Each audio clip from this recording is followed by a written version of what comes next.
And welcome, ladies and gentlemen, to this segment today on the 16th day of February. Sorry for a little bit of a late start. Technology, sometimes we are challenged that way, but anyway, we are up and running, and here we are. So once again, thanks for joining in with us today. So today we have the two segments, this one with the Daily India report, and then at 10 a.m.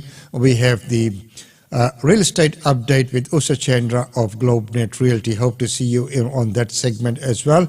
And today, Brisbane, 24 degrees and cloudy. Yes, it is partly cloudy, I could say. Looking out the window, it still looks very, very good. And 24 degrees. Well, we had a bit of a rain yesterday, late in the afternoon as well. There was, it wasn't heavy, but, just enough to medal up with the outdoor dining, yes, and people had to just rush off, and it was at that right time as well. Well, right now, let's move on with the news and let's see what's going to happen. So, audit has found that Minister Peter Dutton is more likely to fund community grants in coalition seats. Let's take a look at that report, because all these community fundings and grants very important to all the community organisations. Applications were not assessed fully in accordance with the guidelines. There isn't a record of how the decisions were made. Another parliamentary year and more questions are being asked about another government grant program. An audit report into the Safer Communities Fund has revealed more than $110 million worth of grants awarded without any clear explanation by the various government ministers in charge. They didn't come up as the most meritorious, but they were selected for funding in any event. It's not a surprise that the government's knocked off an independent integrity commission, given this kind of evidence. Exactly 1 year ago, then Home Affairs Minister Peter Dutton was under fire in Parliament for his role as one of the ministers involved in this grant program after an investigation by 7:30. Why did the minister reject merit-based recommendations from his own community safety experts for the Safer Communities Fund? Mr Speaker, the split between Coalition and Labor seats under that program, wait for this startling number, is 51.45% to Coalition and 48.55% to Labor seats. They throw mud and they look to distract. You are in your dying days, brother. We entrust a lot of power and authority to ministers. The problem is if a minister decides to abuse that, or misuse it, or not pay attention to the correct parameters. The Safer Communities Fund was set up 6 years ago as a way to reduce crime across the country. Thank you very much. Great to be here this morning for a very important announcement. A common one is a risky area of a streetscape or in a park where the council wants better lighting or they want CCTV protection. In the lead up to the 2019 election, Peter Dutton had the final say in the third round of funding these grants. He decided how much each applicant was awarded. But it had to be approved by the minister, who had the ultimate discretion. He had the final say. So in a sense, he had overall control and ultimate responsibility for where the money went. Confidential ministerial briefings obtained by 730 through Freedom of Information laws revealed that Peter Dutton went against his own department's recommendations, shifting millions of dollars from some highly rated projects and diverting those funds to other community groups, most of them in coalition or marginal seats. It was a clear attempt to use taxpayer money like Liberal Party money by taking safety funding off communities that needed it most and gave it to Liberal and marginal seats. The auditor's report identified a number of other shortcomings with the program, primarily the role of successive ministers and how they selected projects to fund.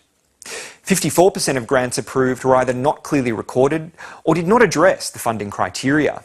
The way that the scheme operated was that there were certain criteria and the bureaucrats sifted through it and allocated priorities. The bureaucrats' decisions were overturned without reasons. Across several rounds of funding, the audit identified no clear electoral bias, except for the third round, controlled by Peter Dutton. The audit found that coalition-held marginal electorates had a high proportion of funding applications approved. It also found that partial funding for some projects was more likely to be awarded to applicants in safe or marginal ALP seats. I'm horrified that any Minister for Home Affairs could think it's appropriate to take community safety money away from a community simply because it's in a Labor seat. Peter Dutton previously told 730 any suggestion the government had done anything other than support worthy projects was nonsense. He said he was proud of the support provided to various organisations, which he said had made Australia a safer place. What we've seen of late is exposure of scheme after scheme after scheme where funds can be said to have been misallocated. The effect is that you'd have no confidence whatsoever in the ministers applying the discretion that they have to do it properly. So that is at the discretion of the ministers who are in charge of that, and we hope that the ministers do the right thing by the general public. So when we look at those fundings, the allocation of that is very, very important, and the true allocations. Some of the recommendations made by the bureaucrats were overturned, and many times, the bureaucrats as well, could be biased. So it is that process which really needs to be put, and ICCC and everyone, that investigation, should always take place. Well, talking about grants, the next thing is during elections, the area which is a little bit grey, and if you go and attend a function, if you're attending a function, you need to declare that you are not a prohibited donor. What about some large donations coming to some of the candidates? How are they handled?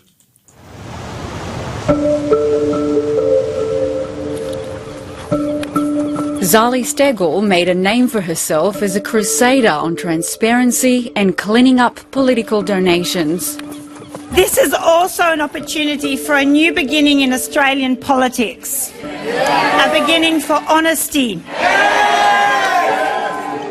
But the independent member for Warringah, who famously beat Tony Abbott out of the seat at the 2019 federal election,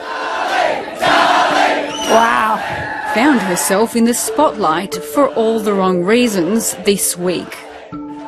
Well, the difficulty is there was a mistake made from an accounting point of view by the team. The cheque was provided to Warringah Independence, and as soon as I became aware of it, it was rectified.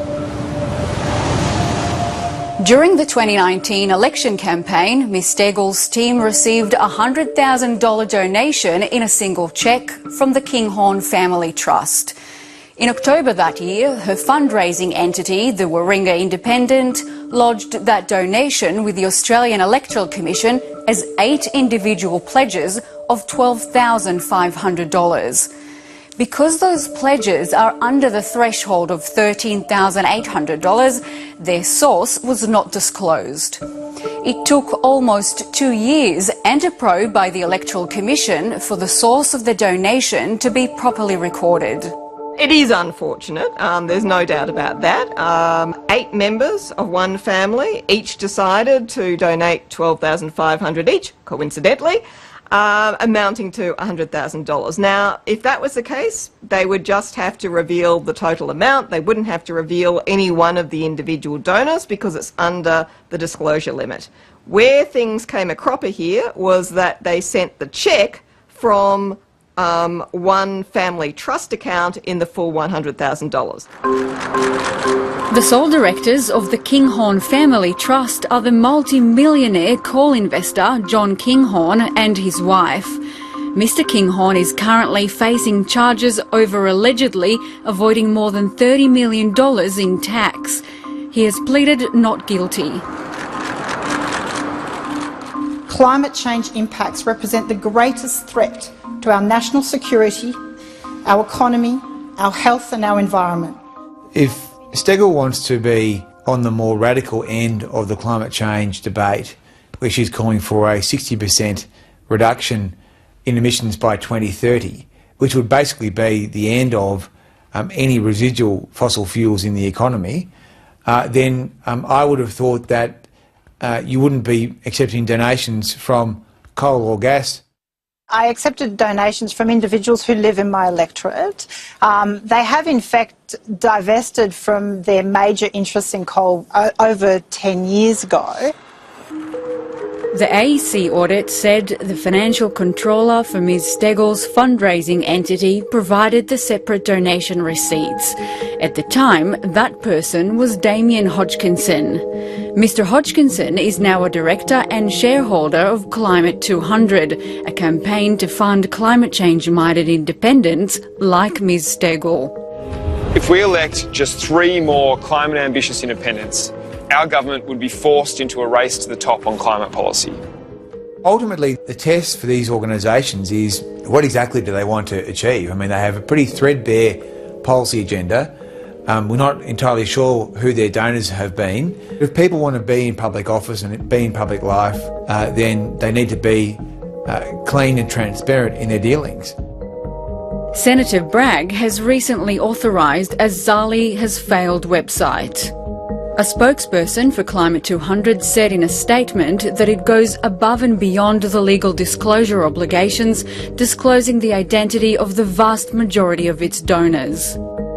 Recent analysis by the Centre for Public Integrity has found that the source of at least $1.5 billion in political donations over the past 2 decades is hidden because of gaps in political disclosure laws. There's lots of dark money in politics in Australia, and that means it's money that's not properly disclosed and transparent. We don't know the source of it, and that comes from a number of ways. So it might be making lots of small donations under the threshold, it might be attending fundraisers and memberships, and there's a whole lot of other sources of money that don't need to be declared. 28% of Labor's total donations were hidden. Almost 40% of the Coalition's total political donations were also unsourced. If people want to have a campaign finance reform discussion, then the Liberal Party, like the other major parties, I think would be up for that. Ms Steggall will again contest the seat of Warringah. Her opponent from the New South Wales Liberal Party hasn't yet been confirmed.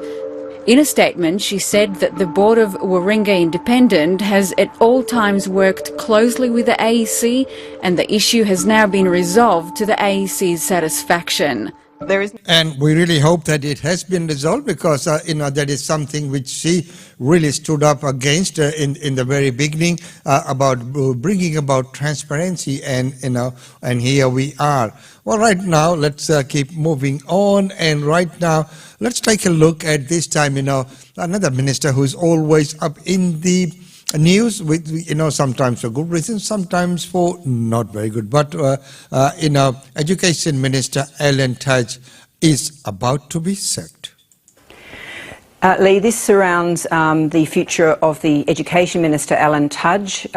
We heard yesterday that the report also by Vivienne Thom into the allegations made by his former staffer Rochelle Miller had gone to the Prime Minister's office a couple of weeks ago. The suggestion on the 10 network is that the Prime Minister has already decided to sack Mr Tudge.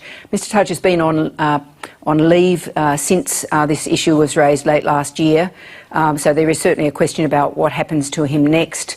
But viewers will remember that we talked to Rochelle Miller a couple of weeks ago on 7:30, and she was making the point then that because she wouldn't cooperate with that Tom inquiry because its terms of reference explicitly ruled out looking at the issue of whether he had actually kicked her out of bed, as she had alleged, so that she was thinking that it was probably going to be an inconclusive finding on that matter. But it sounds like the Prime Minister will move against Mr Tudge on the basis that he sought to promote Ms Miller while he was in an undisclosed relationship with her.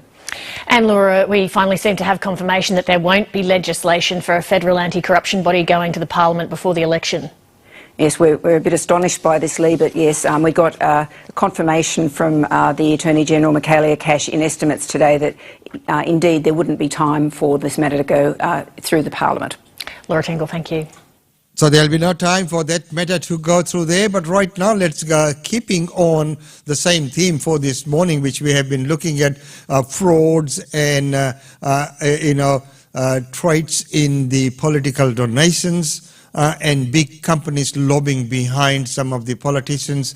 Now, the New South Wales government has suffered a major breach of QR check system. Now, at the moment, people are not reluctant. They just go in anywhere and go and do what they need to do. Doing the right thing is the QR check.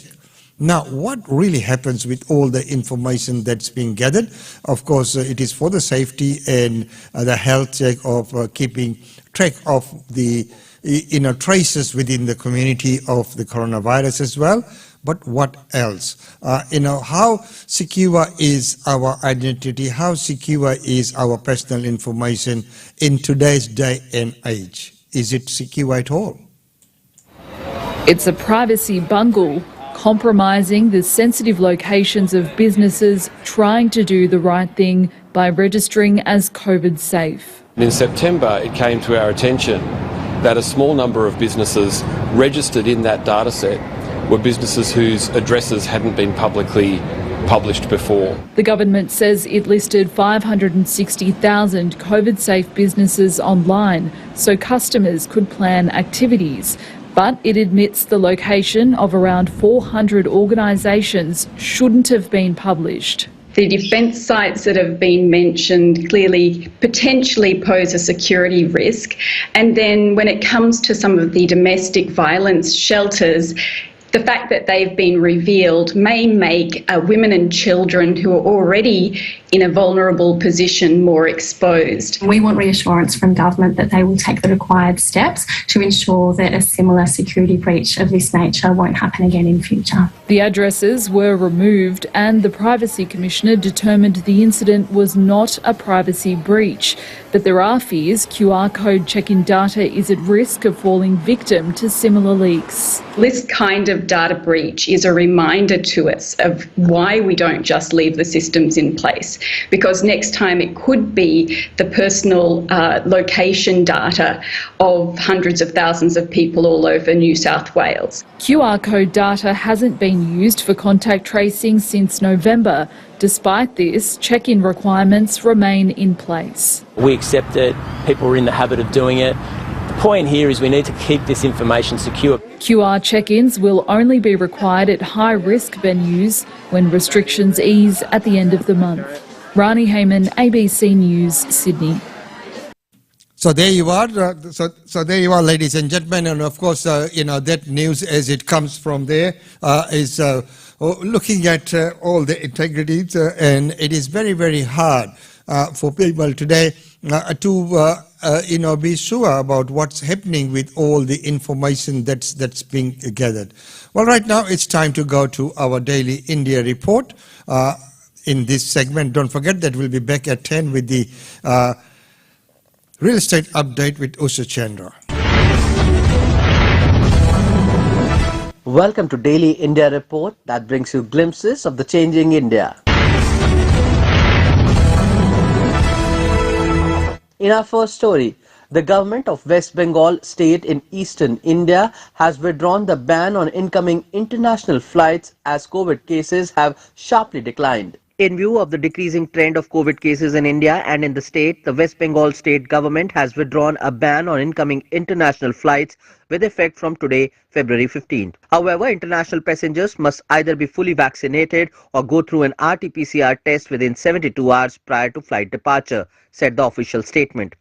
The state government said in a letter to Union Civil Aviation Ministry that in view of the improved COVID situation, it has also been decided that there shall be no restrictions on incoming domestic flights from any location in the country, but passengers must either fully vaccinated or have a negative RT-PCR test report within 72 hours prior to flight departure. On 31st January, the government announced that Mumbai-Kolkata and Delhi-Kolkata flights can operate daily provided they adhere to COVID norms and all passengers carry a negative RT-PCR test. The state also allowed flights from the United Kingdom to operate daily with an RT-PCR test rider. The state government extended the ongoing lockdown restrictions till February 28 that include night restrictions on the movement of people and vehicles. But night curfew is reduced by an hour to now be between midnight and 5 a.m. daily. In related news, the government in northeastern state of Assam also issued a notice stating that mandatory COVID testing on arrival at airports, railway stations and road border points will be discontinued from February 15th. Indian External Affairs Minister S. Jaishankar held talks with the Secretary of Foreign Affairs of the Philippines. Discussions included a wide range of issues dealing with mutual national security and development aspirations. In the first visit by an Indian External Affairs Minister to the Pacific Ocean country of Philippines, the two countries held a wide-ranging dialogue on expanding strategic and security partnership against the backdrop of China's territorial ambitions in the Indo-Pacific region. India's Minister Dr. S. Jaishankar three-day visit to the Philippines started with a meeting with Teodoro L. Locsin, Secretary of Foreign Affairs of the Philippines. 2 weeks ago, the Southeast Asian countries signed a $375 million deal with India to buy 3 batteries of the BrahMos cruise missile. In January 2022, the Philippines signed a $375 million agreement of 3 batteries of shore-based anti-ship missile, BrahMos missile, for upgrading Manila's coastal defense capabilities. The Philippines will be the first recipient of BrahMos missile abroad.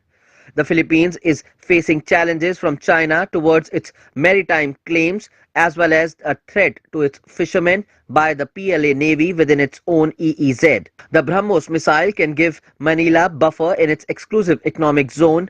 Manila is most worried about China. In 2016, the Philippines went to court against China's creeping territorial claims. The ruling went in favor of Manila, but China refused to accept the judgment of the International Court.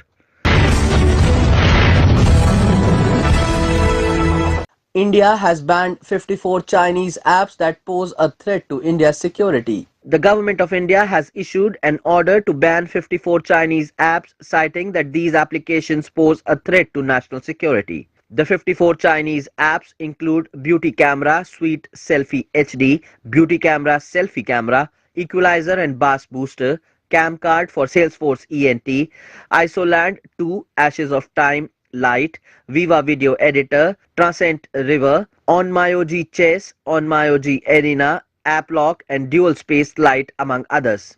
In June 2021, India banned 59 Chinese mobile applications including TikTok, WeChat and Hello. The majority of apps banned in that order were red flagged by intelligence agencies over concerns that they were collecting the user data. This action came after 20 Indian soldiers and an unspecified number of Chinese soldiers were killed during violent clashes in Galwan Valley in eastern Ladakh amid border tensions with China. Later, in September 2021, the government blocked 118 Chinese mobile apps. China opposed India's decision to continue the ban on Chinese mobile apps and said the action was in violation of the World Trade Organization's non-discriminatory principles. Reliance Industries' digital unit Jio Platforms will invest $200 million in the internet company Glance for 17% stake. Jio Platforms, the digital unit of Reliance Industries, will invest $200 million for a roughly 17% stake in a Google-backed consumer internet company, Glance. This company allows users to consume personalized content even with a logged smartphone screen. This move is aimed at strengthening the Jio Phone Next, a 4G smartphone that RIL has co-developed with Google and is critical for the Indian telecom market leader Reliance Jio Infocom's quest to reach 500 million subscribers from 421 million at the end of December. Jio Platforms is the parent entity of Reliance Jio Infocom. Reports said the Series D funding round will value the Singapore-headquartered internet company at around $1.8 billion post-money.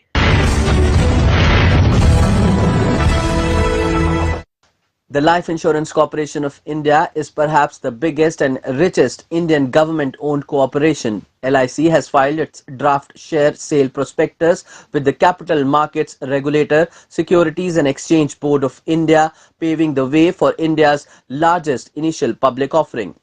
The state-run insurer, Life Insurance Corporation of India, has filed its draft red herring prospectus with the Capital Markets Regulator on 13th February. The issue is an offer for sale of 31,62,49,885 equity shares by the promoter, which holds a 100% stake in the insurance behemoth. The President of India, acting through the Ministry of Finance, Government of India, is the promoter. The Government of India is selling a 5% stake in the IPO. 50% of the net issue is reserved for qualified institutional buyers, whereas non-institutional buyers will have 15% of shares allocated for them. The retail portion has been fixed at 35% of the offer. The issue is likely to have reservations for eligible employees and policy holders of the company, according to the DRHP. 1/3 of the anchor portion will be reserved for domestic mutual funds. Actuarial firm Millman Advisors LLP India had worked out the embedded value of LIC, while Deloitte and SBI Caps are appointed as pre-IPO transaction advisors. Established in 1888, the insurance player has assets worth rupees 44 trillion or nearly $5.9 trillion as of the financial year 2020-21.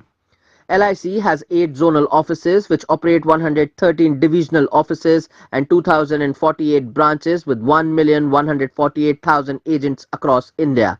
LIC has over 290 million policy holders, having a separate code for them if the policy is linked to their PAN card. The company may allot shares at a discounted rate to the policy holders. It has more than 34.3 trillion rupees or nearly $4.6 trillion worth of life funds.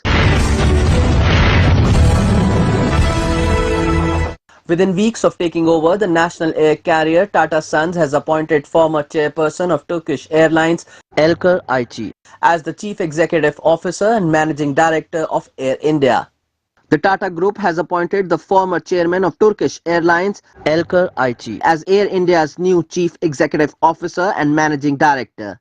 This marks a key step to overhaul the loss-making airline. The chairman of Tata & Sons, N. Chandrasekaran, said Ayçi, who is 51 years old, is an alumnus of Turkey's Bilkent University and the UK's Leeds University. He also holds an international relations master's degree from Turkey's Marmara University. Ilker is an aviation industry leader who led Turkish Airlines to its current success during his tenure there. The divestment of India's national carrier was concluded in January 2022 with the government completing the handover of Air India and its subsidiaries Air India Express and AI Sats, in which it holds a 50% stake, to the Tata Group. It was a homecoming for Air India, which began operations as Tata Air Services in 1932 before it was nationalized in 1953. Air India is one of 4 airline brands operated by the Tata Group. The Mumbai-based conglomerate holds majority stakes in Air Asia, India and Vistara, a joint venture with Singapore Airlines Limited, apart from Air India Express. As things stand, the Tata Group has rolled out a 100-day plan for Air India to improve the airline's operational and service standards. The conglomerate hopes to improve Air India's basic service standards, on-time performance, issues related to passenger complaints and customer call centers in the coming months. Opening up to digital in a big way has helped Bollywood diversify into genres. Sania Malhotra, Vikrant Messi and Bobby Deol starrer Love Hostel is all set to release on the OTT platform on February 25th. Produced by Shah Rukh Khan's Red Chillies Entertainment, the film is a crime thriller. Here is a look at the trailer. The trailer of Love Hostel is unveiled. Starring Bobby Deol, Sania Malhotra and Vikrant Messi, the film is a gritty crime thriller that takes love on the run. Love Hostel is all set to premiere on February 25th. In the movie, Sania Malhotra and Vikrant Messi are a newly married couple who is on the run as Sania's family does not approve of their relationship. The couple seeks refuge in a hostel, which is meant to be their safe house. However, their lives turn upside down when Bobby Deol, who plays an assassin, is hired to bring Sania back home. He enters the duo's hostel and goes on a murdering spree, after which Sania and Vikrant must run for their lives. The trailer includes several moments in which viewers witness the couple's chemistry and love and also see the darker side of things. Love Hostel is produced by Gauri Khan, Mundra and Verma. The film is a Red Chillies Entertainment presentation of a Drishyam Films production. Shah Rukh Khan's Red Chillies Entertainment is backing Love Hostel. The superstar shared the trailer of Bobby Deol, Sania Malhotra and Vikrant Messi starrer. That's all for this bulletin of Daily India Report.